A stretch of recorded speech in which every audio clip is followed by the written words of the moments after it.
Earlier, we showed you images and footage of a government detention center in McAllen, Texas.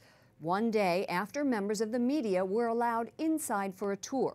More than 1,100 migrants are housed in that facility. Close to 200 are minors unaccompanied by a parent. Another 500 are family units or parents and children who could be charged with illegal entry. Reporters were not allowed to interview any of the detainees or take photos or video. Joining me now is Bob Cusack, editor-in-chief for The Hill, to talk about this. Bob, welcome back. Hey, Lauren.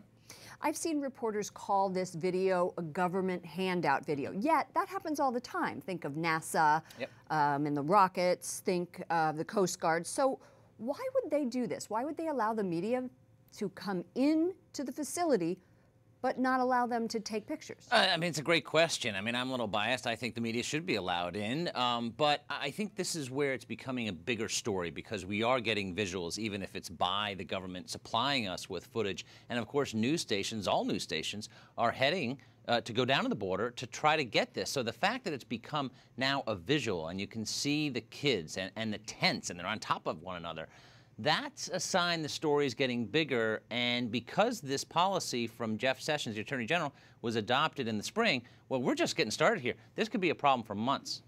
I spent last week in Mexico, and the week before that, I was with Border Patrol as they had to do the very difficult job of bringing illegal immigrants in. Take a look at this man, 27-year-old from Honduras, who snuck across the border. They were eager to show me what they were doing. Border Patrol wanted me to see this arrest. So why not let them see, let us, the media, see what's happening in these detention centers? Well, certainly this is something from the White House. I think they might be scared of the White House because the White House is the one that is pushing, doubling down on this policy where congressional Republicans are getting very nervous that this story is going to dominate all summer into the fall up until the midterm elections. So the White House there could be a fear factor here. Don't let those reporters in, and we know that President Trump and the reporters don't have a very good I was just going to say that this is the latest crack in the relationship between President Trump and the media.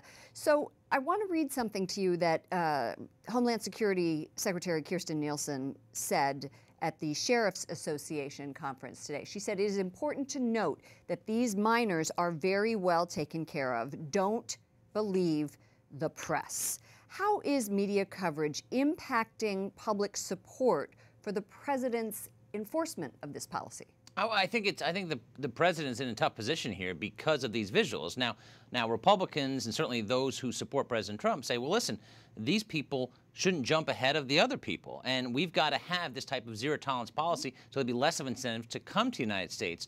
But some Republicans disagree with that and say this is inhumane. Now remember, Nielsen and Trump have not gotten along. So here, they're on the same page as far as the policy and pushing back at the media.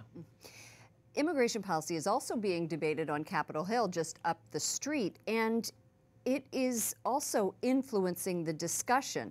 How likely, you referenced this, but how likely is this to impact the midterms where Republicans are vying to keep control of the House and to gain control of the Senate?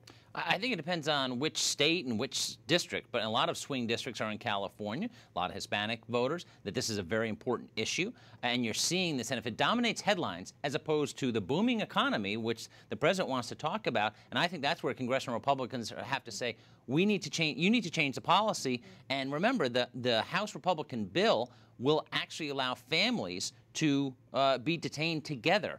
But the problem is, Lauren, is that bill's not going to pass. So it doesn't have there's 60 votes. Right, and it's no solution anytime soon. So I just predict a lot of finger pointing in the meantime. Well, that's what's been happening. President Trump has been finger pointing at the Democrats, saying this is a Democrat issue. And in covering this story on the ground in Mexico, in Laredo, Texas, it is complicated. There are no easy solutions.